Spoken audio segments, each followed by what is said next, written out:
नमस्कार. महाराष्ट्राच्या विदर्भ भूमीत वसलेलं एक असं ठिकाण जिथे साक्षात तिरुपती बालाजींचा आशीर्वाद कायम असतो. आपण बोलत आहोत वाशिम शहराच्या गौरवशाली आणि प्राचीन श्री बालाजी मंदिराबद्दल.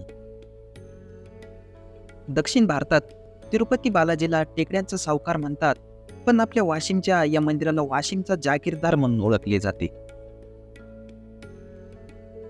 या बालाजींची मूर्ती जनार्दन स्वरूपात आहे आणि विशेष म्हणजे तिरुपतींच्या मूर्तीप्रमाणे आशीर्वाद देणारी नसून ती एका शांत ध्यानस्थ मुद्रेत आहे.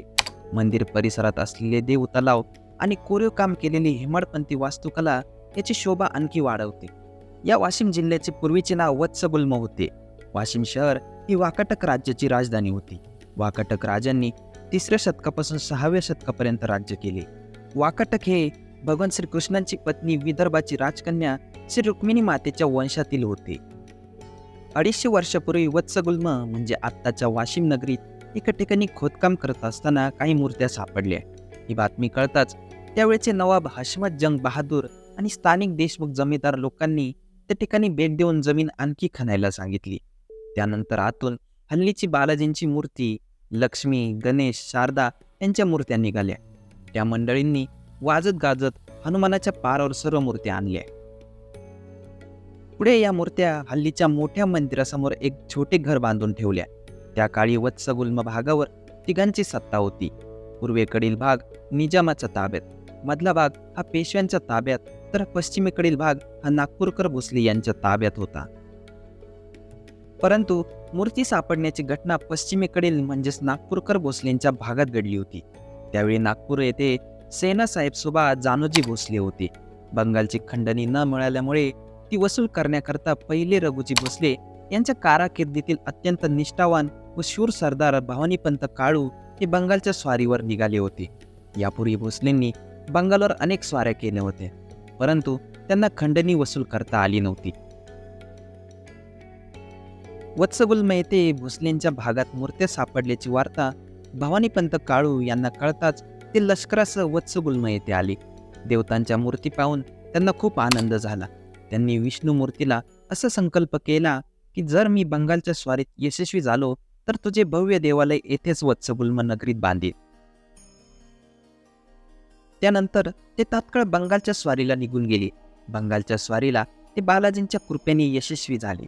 स्वारीच्या वेळी भवानीपंत काळू यांच्याकडे दिवाण व सेनापती हा कार्यभार होता.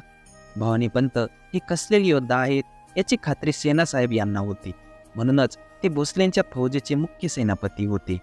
बंगालच्या स्वारीवरून परत आल्यावर वत्सगुल्मास घडलेली सर्व हकीकत व बंगालमध्ये मिळालेली सर्व संपत्ती दरबारी दिल्यानंतर त्यांनी वत्सगुल्म नगरीत श्री विष्णूच्या मूर्तीस केलेला संकल्प हा सेनासाहेबास कथन केला. संकल्पाप्रमाणे वाशिम शहरात श्री बालाजींचे भव्य मंदिर व त्याच्याच बाजूला असलेला देव तलाव भवानीपंतांनी बांधला. त्यानंतर या देवालयाच्या बांधकामास 6 ऑगस्ट 1778 सुरुवात झाली. देवालयाचे गर्भगृह व दगडी सभामंडप बांधून झाल्यावर या मंदिरात श्री बालाजी व सापडलेल्या इतर सर्व मूर्तींची प्राणप्रतिष्ठा ही मोठ्या समारंभपूर्वक भवानीपंत काळू यांनी दिनांक 22 ऑगस्ट 1783 रोजी शुक्रवारला केली. श्रींची प्राणप्रतिष्ठा करून त्यांनी नित्य पूजा अर्चा व आरती करण्यासाठी नौकर वर्ग नेमला. या मंदिरातील गर्भगृहात बालाजींच्या मूर्तीसमोरील भिंतीवर वरच्या बाजूला एक कोनाडवजा खिडकी आहे. हे मंदिर हिंदू परंपरेनुसार पूर्वाभिमुख असले तरी पश्चिम पूर्व रेषेशी उत्तरेच्या दिशेने विशिष्ट कोनात मध्य रेषा निश्चित करून या मंदिराचे बांधकाम करण्यात आलेले आहे. या विशिष्ट वास्तुशास्त्रीय रचनेमुळे सूर्याने उत्तरायणात प्रवेश केल्यापासून ते दक्षिणायन सुरू होईपर्यंत म्हणजेच 31 डिसेंबर की जून 22 या काळात बालाजींच्या मूर्तीवर सूर्यकिरणे पडतात. भवानीपंत काळू यांना मिळालेले यश हे उत्तरायण काळातच मिळाले होते. उत्तरायण सुरू होताच ते नागपूर येथून निघाले आणि उत्तरायणाच्या अंतिम काळात ते कटक प्रांतात पोहोचले. फारसे युद्ध व रक्तपात न होता दक्षिणायन सुरू होण्यापूर्वीच होऊन त्यांना अकल्पित यश मिळाले. आपल्या काळातील एक स्मरणीय कालखंड स्मरणात राहा म्हणून त्यांनी या मंदिराची अशी वास्तुरचना करून घेतली. श्री बालाजी देवालय व देव तलावाचे बांधकाम 25 वर्ष अविरत सुरू होते. या सर्व बांधकामासाठी भवानीपंत काळू यांनी स्वतःच्या खाजगी तिजोरीतून खर्च केला. या बांधकामास त्यावेळी 10 लाख रुपये खर्च लागला होता. पुढे काही काळानंतर त्यांना जहागिरी मिळाली व त्यातून श्री बालाजी संस्थानाचा कारभार सुरू झाला. या मंदिराच्या बाहेरील भागात एक शिलालेख देखील आढळतो. त्यावर बालाजी मंदिरास किंवा रयतेस कुणी त्रास किंवा इजा पोहोचू नये म्हणून ताकीद देण्यात आलेली आहे.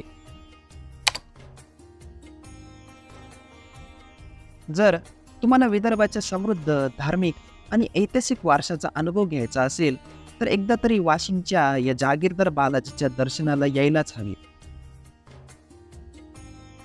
तर कसा वाटला हा दैवी अनुभव कमेंट करून नक्की सांगा आणि अशाच अद्भुत ठिकाणांबद्दल जाणून घेण्यासाठी आपल्या व्हिडिओला लाईक करा व चॅनलला नक्की सबस्क्राईब करा. भेटूया पुढच्या व्हिडिओमध्ये. धन्यवाद.